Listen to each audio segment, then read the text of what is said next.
Hey guys, how's it going? It's JTJudgment here, and I am back guys with yet another legend review for you all, and today we're going to be taking a look at the Irish midfielder 88 rated Roy Keane. Now before I get into this review and let you guys know whether he's worth it in my opinion, what I found good and bad about him, I want to give a massive shout out to the boy that was nice enough to let me use his account to do this review. Links are going to be down below in the description. If you guys follow that link, head on over to his account, said a massive thank you from me. That will be absolutely fantastic.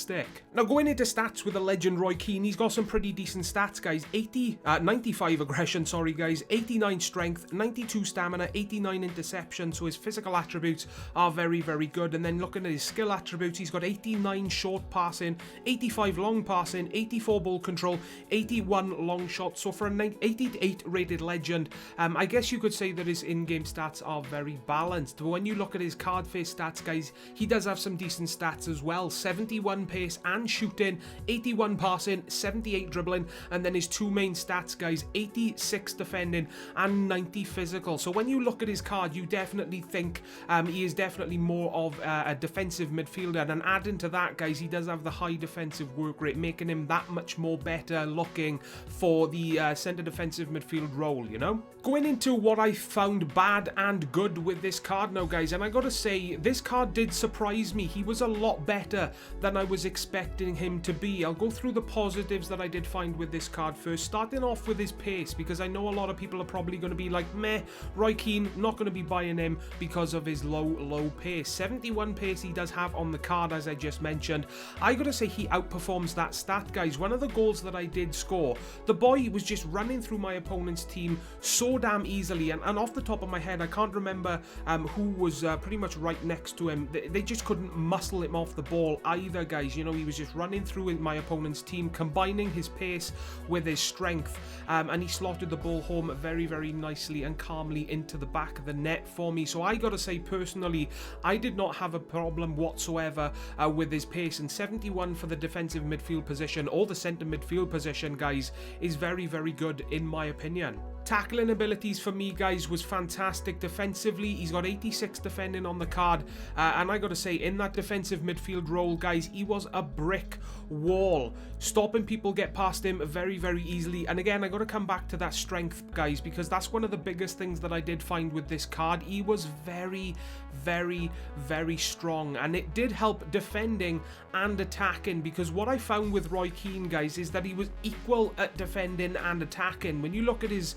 in-game stats, you'd think he's more of a defensive player, but for me personally, he attacked as much as he defended. You know, it's probably why I enjoyed using him as much as I did, because when he defended really well, and the opponents that I came up against, they could see that they had a very hard time at trying to get past Roy Keane, you know. And when he was attacking, his positioning was fine. He scored a load of goals for me, and I gotta say guys, positioning was one of the things that I really did love about him. Like I said, tackling abilities defensively, the boy was a brick wall. Sliding tackle, standing tackle, no problems there. Positioning, great. Strength, great. And one of the big things that I did find as a surprise, like I've already mentioned, is that his shot is absolutely fantastic. He scored a lot of goals for me. One of the goals that I did score was from a free kick from about 40 yards, something stupid like that. So I gotta say, for 71 shooting on the card, he definitely outperforms it, and he's got a very reliable shot. The weaknesses that I did find with this card, one of the bigger ones was his dribbling and ball control. Now because Roy Keane for me was a slightly attacking midfielder, I did put him on the ball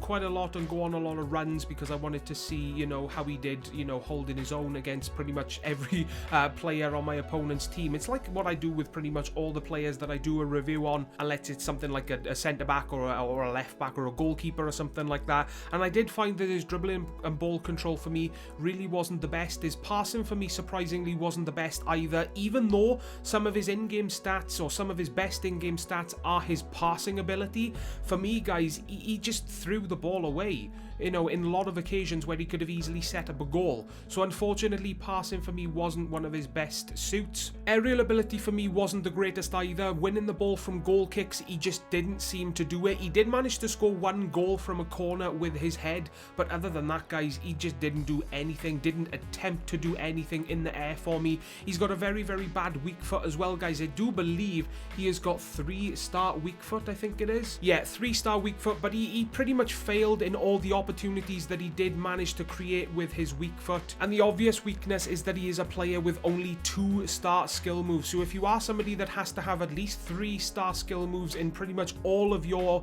midfield and attack, then obviously that's gonna, you know, make you shy away from the legend Roy Keane. But that's pretty much all the weaknesses and strengths that I did find with this card. Bottom line, he's a good player, guys. I had fun using the legend Roy Keane in the defensive midfield role. The boy was an absolute god.